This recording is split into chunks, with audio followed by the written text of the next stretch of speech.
Welcome to another edition of the Weekly Hijack. Hello, Jack. This is Once Upon a Time edition, and the episode Mother is the name of it. That's right.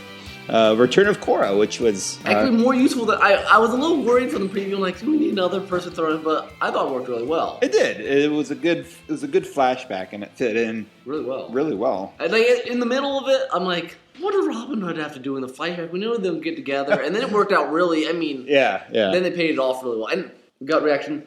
I thought this was a really strong episode. I think it brought Once Upon a Time back to some of its strengths and themes, which is basically family. I mean, This is where it's always been the best and where it kind of gravitates in general. And it played at a lot of different levels. I don't know. I thought it was, again, another in the string of pretty strong episodes right now. And a few minor complaints, but generally everything was like, okay, this is paying things off. This is working. This is leading up to something. Yeah, this is classic Once Upon a Time. They like doing penultimate episodes that like wrap a lot of things up before they do some season finale. Which works really kind of because in this like last year the season finale, there was the whole like time travel thing, which was like almost an addendum, but it worked really well. Yeah. And it feels like this might be the same sort of deal, which I've never seen a show do it like that, but I'm kind of liking it. It's an interesting strategy. It's better than what was it? Season 2, I felt like things were wrapped up too quickly. I think it was the end of that one. I don't remember as well. But no, a lot of interesting things going on here. Characters felt genuine. I was a little surprised to see Maleficent be so, I just want to put this behind me. But I liken it to the episode where Korra actually died.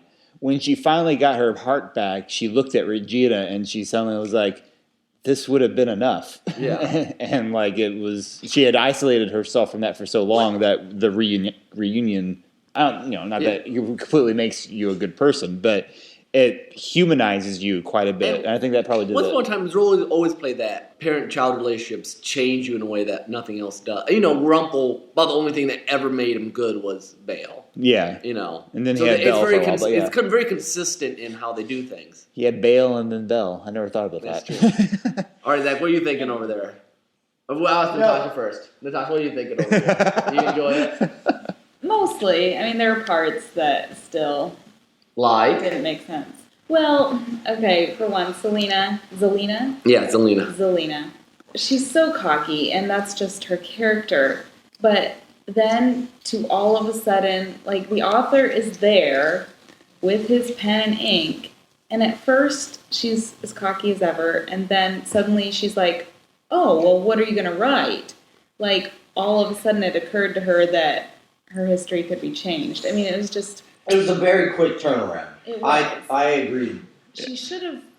I was surprised she went along with it. Like, take me all the way back to Storybrooke. Okay, put me in a padded cell. Yeah, that's cool. Yeah, I somehow feel like they had to wrap that whole plotline up quick so that, they just kind of smoothed out some of the bumps. Because another thing is, Selena's kind of insane regardless. Don't get me wrong. Yeah. But I do feel like that was probably railroad a little more than it needed to be. Well, that plotline can't go away completely. She's got a kid. There's going to be more things there. I don't know. Well, I think to bring him back, because I think I'm trying to remember how much scene has been teasing this animal being bad. Is it the show? Has it been all the previews? I think it's been mostly previews. I think that's really hurt us because been open episode, and this basically it's a Regina story. I mean, Emma's not really in this episode. No. And so, I think they were trying to get Zelina to a point where they could just have Regina do her thing. Which I thought, just for the ending there, okay, to basically have her, we're talking about the author and fate and all that. She's just basically like, the author doesn't matter, Well, see, now, that's what, in this episode, I think there is hope. I don't know if they'll do it, but there's hope that these... we've had these things before where it's like, well, didn't this person just get their happy ending? Didn't Ursula get her happy ending? Didn't they? And Melissa's got her happy ending. Yeah, exactly. There is hope, possibly, that they could wrap this up in the proper way of showing what the author writes doesn't matter to the happy ending. I'm not sure they're going to do that, but Regina came to the point where it didn't matter what the author wrote. She's going to be okay with where she is her happy ending. If they continue that theme, I would like that because it's very much goes with some of these side things that we've seen. I don't know if I have enough faith that they'll actually do that, but it would be neat to see them come to the point where we've done, it looks like next week they rewrote everything, and they still don't get their happy endings because it's what they actually do. How they interact with the circumstances. That is their happy ending. In that way, I think that could go well. Frankly, I thought this episode was pretty good. My biggest complaint is this ink is ridiculous. I mean, I was going to bring that up later. This ink is just dumb. In one, Gold knows that you can make this ink. Well, did we ever find out how he got that? I don't know that we ever where he got the beginning of it. I don't remember. I won't say anything besides that. It wasn't even his idea, as Regina points out, to get the author. Then he steals the idea, finds this pen that's super powerful, and knows how to craft this ink. The ink just happens to come from the dark Savior blood. Savior blood, which cannot be the only way you have. No, there has to be some other. Because that's just ridiculous. Now the only explanation I heard in this is they said a line like, Emma's in charge of everyone's happy endings here, so that's why. Okay, why does it have to be dark Savior Maybe blood? Because that's the only way you'll flip good and bad guys. I mean, that's fine. No, but here's what I love. Then how do you get it from Lily? It doesn't make any sense. She's not the Savior. She has the dark potential the Savior was supposed to have. How is that anything like dark Savior blood? It doesn't make any sense at all. That is a lame. I think a better explanation is just that, it's not as satisfying. Okay, never mind. Yeah, you're not going to find, I think, a satisfactory answer. I kind of like the, let's get it from Lily thing, just because it was a nice... I mean, I agree with you. It's the way they set up was a little timey-wimey. It seems like it should be... It seems like it should just be like a matter of darkness, but then why wouldn't Gold's Blood's darkness be enough? Should it be I don't know. I don't know. Because it's black ink. I don't know. No, that doesn't make any... Okay. Because the sorcerer would use dark savior blood to make ink. Authors forever have had to have dark savior blood to write down these stories? Or did they just... I mean, and maybe they just needed it when he started writing the story himself instead of recording it. Yeah, I mean, that's possible. What I would like to... still, dark savior... There were other saviors before this. There were different... No, what would have gone a long way, unless there's something I missed from previous episodes, which is possible. You know, there's a lot of little pieces like that. They don't put those pieces but the authors explained to Regina what he's going to do, and at that point I thought, I need dark savior blood. I want Regina to open her mouth and say, why? Just, but like, just one of those... Ask what the audience is asking, say the why, give me some... It could be a lame answer, but it's at least an answer. And would be... Yeah, you would have been at least, it makes some sense. But I don't spend a lot of time on it. No, that would have been a little better. But it's just... It does... in this world, it just happens to be dark savior blood. I mean, that's just... I do wonder if it is because whatever the writer's getting ready to do is bigger and changing fates than what he normally would do. Like, in terms of what the other writers have done. I mean, at preview looked like they were setting up an entire, alternate universe where Snow is evil and... Which is kind of... I'm looking forward to next week. Yeah, it'll be interesting. It'll be interesting. But, okay, then it also...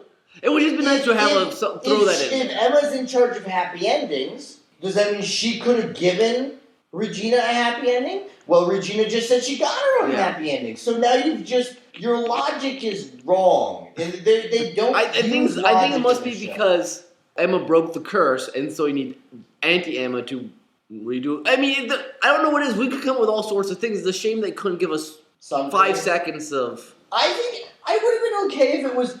The ink had to come from some crazy something and just go get it. Yeah. I mean, that would have made more sense to me. There have been plenty of fetch quests on this show anyway. Exactly. It just happened to come from the person who's been in your town forever, and it just happened to be that you were... I just did that. I do enjoy... What I liked about this episode is that nothing... A lot of the things the way panned out were not the way they were expecting to pan out. Mm-hmm. Like, Regina didn't go for the revenge. Maleficent ended up being kind of good. Yeah. And that, there was some forgiveness with Emma. I mean, it's like... oh, I just expected things to go wrong, and it didn't. And actually, people acted like decent human beings. Yeah, so it's refreshing. It was kind of neat. I did think my big thing was the ink, and that was not a. I mean, it's that isn't a big thing for the show. I think it's annoying, and it goes with some of the other annoying things I've seen through the season. But all in all, I thought the episode was actually pretty good. It's pretty classic once episode. I mean, nice flashback that Regina was hardcore evil at the beginning. And it wasn't a ridiculous flashback that didn't really have any point to... It tied back in really well at the end. Mm-hmm. It really did. Well, it's not connected to anything that we'd be saying, but I actually have to admit, from last week's episode, I thought it was Henry who had bashed his head on a rock. Oh. And then it was Snow, but just because her hair is so short. I'm not sure why Snow ran for the dragon. It's a horrible idea when you know this lady wants to kill you. It's one thing to want to help Maleficent and get her daughter. It's another to run towards a... I have no idea what Snow is trying to... like, cast a spell or do something that was saving, it might have made a little more sense. But she was really just... No, you know what? I want to be next to you. You know what intrigued me, though? Regina pulls out that leaf for the page. And then others like, yeah, that was from one of my experimental writing things before. I thought I was going to write my own book. You're like, okay, I don't know what that's all about. And but that sounds... He was very surprised to see it. Yeah. So, I mean, to me, that's a setup for what's ever going to happen. And another reference... That's a Wait, what was it? What? The author said that he had that the page that Regina had. Oh, yeah, no, that was... I'm like, oh, that's intriguing stuff. Yeah. Yeah. Well, and he referenced again this idea that there are other fates at work here that are trying to... It's not just this author. It's a multifaceted thing. I think Regina's right. How, like, Rumpelstiltskin chooses to do things matter. Or her. But then there does seem to be at least some of this storybook fate working. The strings of fates are which would make sense in a fairy tale. I mean, things some things just happen better or worse. Okay, the author's description of Regina was awesome. I wish I could remember word for word. But you're like, yeah, and you really do get passionate teeth more than anyone else. You're like, brother, tell me. No kidding.